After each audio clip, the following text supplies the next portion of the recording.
Hello everybody, welcome back to another episode of Chronicles and Cocktails. I'm Josue, the spirited historian. And today we're going to be talking about food. Yes, we are. But not just any food. We're going to be talking about ancient foods of Puerto Rico. Yeah, we're going to talk about all those flavors, all those ingredients, all those dishes that survived over centuries till today. And since we're talking about food, and in every episode we have a cocktail, I worked on a recipe for a cocktail that will bring in all this information together. And I came up with El Fogón Boricua. Yeah, let me take a sip. El Fogón Boricua. And we're gonna see how it's made in a few moments. So stay tuned. Since food is the subject for this episode, I went back to research I've been working on for a few years.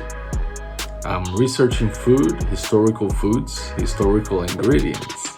So I went back to refresh my memory, and I decided to make the episode using some of that information. But also, my library here, we are going to be using 3 books, or I'm going to show you 3 books that I've used in the past that are really good if you love food history, or if you're researching food. So we're going to start with the first 2 over here, and we're going to the Colección Utuadeña. Remember that I talked about my Colección Utuadeña, my Utuado collection of books. That's in an episode of a few episodes back, so look it up. Okay, so right here,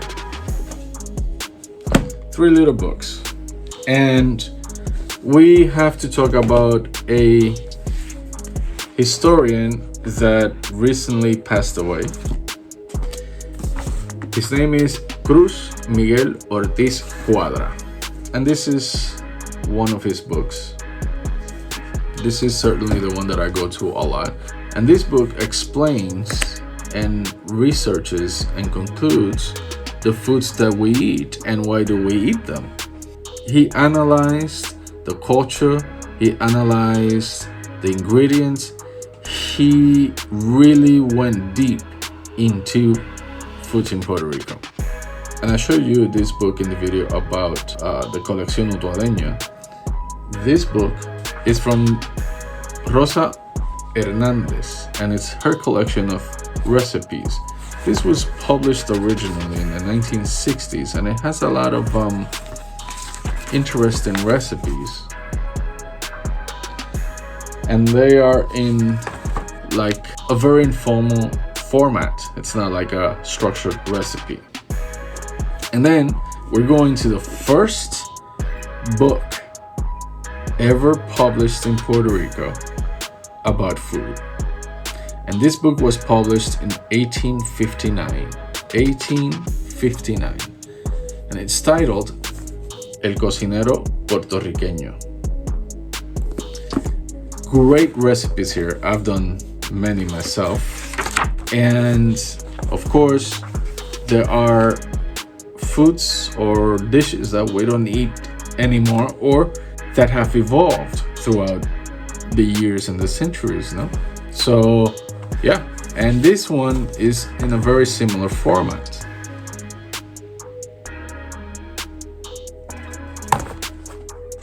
The author of this book is unknown,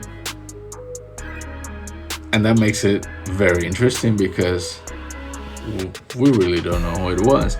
I wish we knew, but at the same time, it's a little mystery added to the deliciousness of the recipes. Now, so these 3 books we have. Now I'm gonna add a link to at least 2 of them because I don't think this one you can still find. Actually, this was a rare find. My aunt found this copy and and she immediately gave it to me. So there are not many of them. It's a very rare book. So before we continue, hit that like button, subscribe, and share this video and share the channel. We talk a lot about history and all things Puerto Rican, so people are gonna enjoy it. You like it, hit like.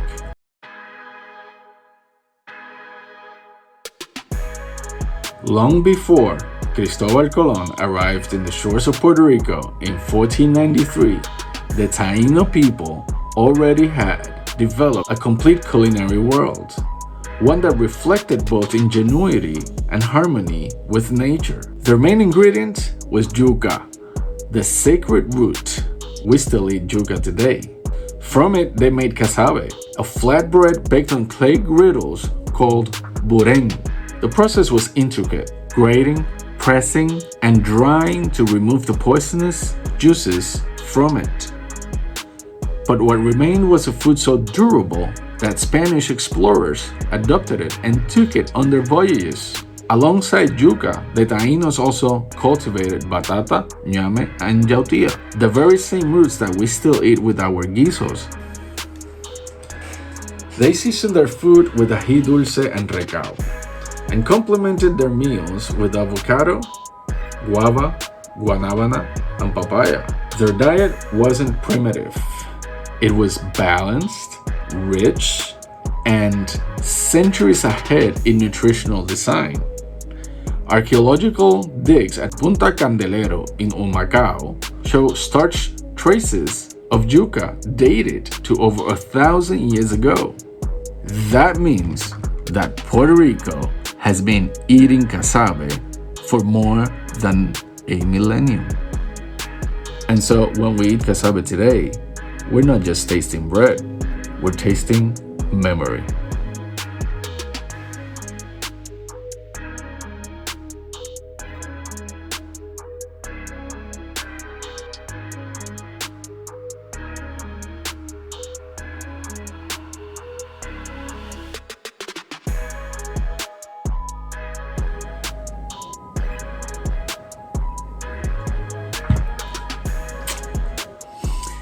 Then came the collision of worlds. Europe, Africa, and America meeting in one plate. The Spanish brought rice, chickpeas, olives, pigs, cattle. From Africa came plantain, okra, and cooking techniques like frying and pounding.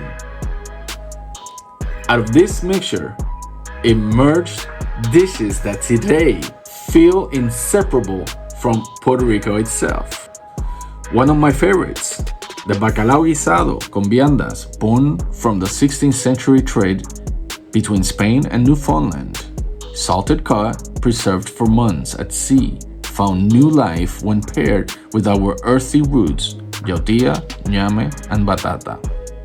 Or arroz con gandules, the island's national dish. Perfect fusion of African legumes, Asian rice, and Caribbean sazon.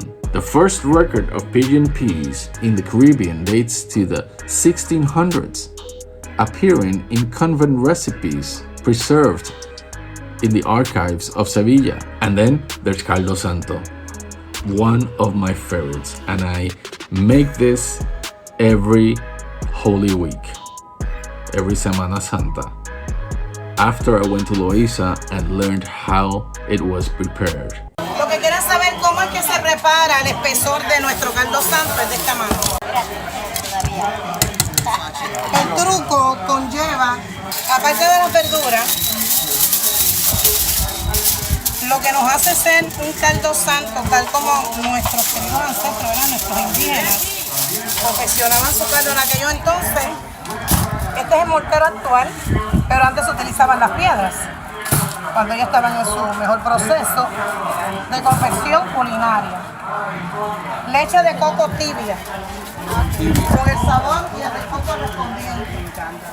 El achote que tanto usamos para los pasteles, se introduce aquí y con nuestro querido, ¿verdad?, mortero empezamos a mover con la leche tibia al colador con nuestro mortero y vamos a nuestra leche. Como podemos ver, pegamos y vamos soltando ¿qué? La tinta. Coco para darle ese color riquísimo rosado que se adquiere a través de esta mezcla de colores, ¿verdad? It is one of the best things I've ever had. It's a fish and coconut milk stew from Loíza, where African and Taíno influences blend in a ritual dish still made during Holy Week. Coconut milk met local fish, seasoned with ají, cacao, and became a sacred food of survival and celebration. These recipes are not modern inventions. They're the living descendants of the first global exchange. Every spoonful of asopao, every piece of bacalao is a history lesson written in flavor.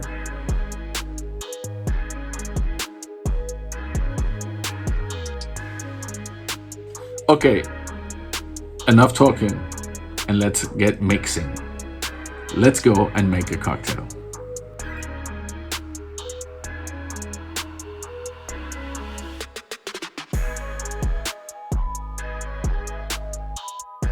In every Chronicles and Cocktails episode, we end not with a drink, but with a story in liquid form. Today's cocktail is inspired by our ancestral kitchen, El Fogón Boricua.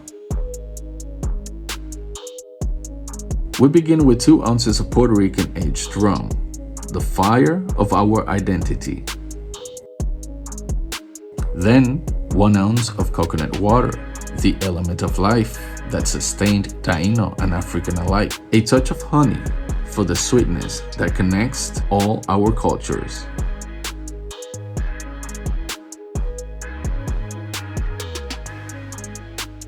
And ginger reduction, a root reborn as elixir.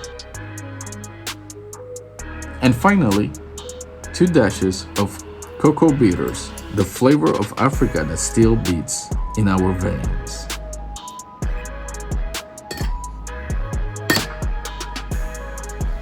Shake it with intention.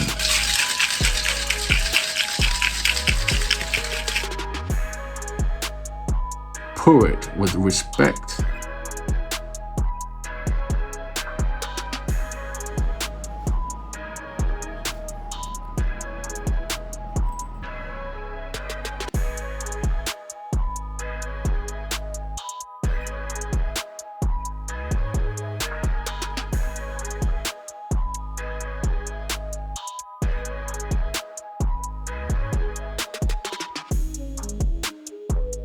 And this is the Fogón part.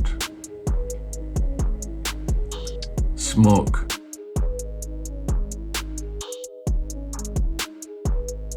A symbol of smoke, memory, and soul.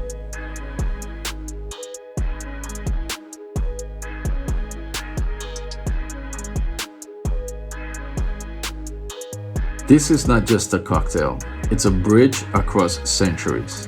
A toast to every ancestor who ever cooked, farmed, or fished so that we could still taste who we are.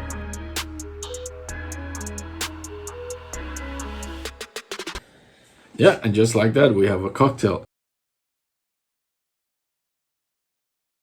If you decide to make one of these dishes, send me pictures. Like, I want to see pictures or videos, and I hope you do. By the 1800s, Puerto Rican rural families, the jíbaros, had created a cuisine that was both humble and poetic. They cooked what the land gave: carne frita con ñame, arroz con guinea, and cabrito guisado. On Sundays, they fried bacalaitos and empanadas, and on holidays, they sweetened life with tembleque de coco and arroz con dulce. Coffee was introduced in the 18th century, became both a ritual and a symbol, so deeply woven into our identity that even today, a day without coffee, it just doesn't feel right. It's not correct. It's an incomplete day.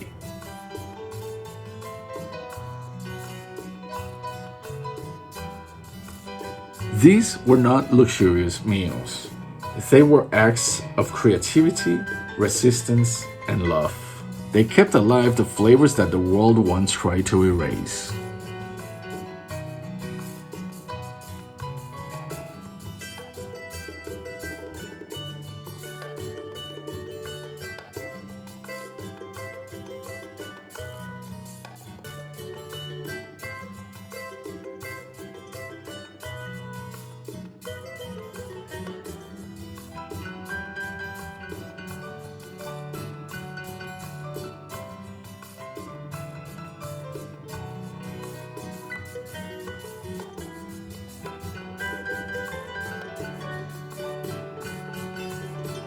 Puerto Rican food is not a remix of colonial recipes. It's the longest story we've ever told. From the Taíno's Casabe to the African Mofongo, from the Spanish arroz con gandules to the jíbaro's tembleque, each plate is an artifact, a love letter, a survival manual. And if you really want to know who we are as people, don't just read our history, taste it. Because flavor remembers what history forgets. Thank you for watching. Have a great Sunday. Enjoy it with your friends, with your family, with your kids, with your wife, with your husband. Go to church, have fun, be safe, read a lot, and eat a lot. Salud.